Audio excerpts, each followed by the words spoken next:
Hey everyone, in this video I'll show you how to cancel your subscription with Placeit.net.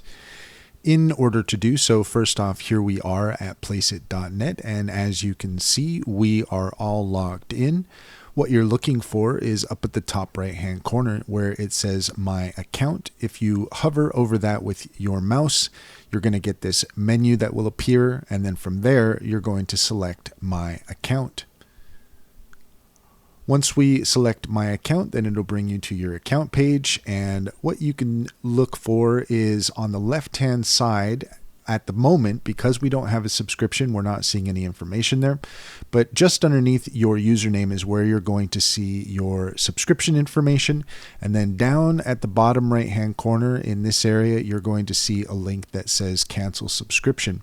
As you can see, we have not subscribed yet, so in order to do that we want to click start now, and we can go through that process. And then again, once you want to cancel the subscription, you're going to see your subscription information just over here by your username, and then you should see a link that says cancel subscription over here on the bottom right.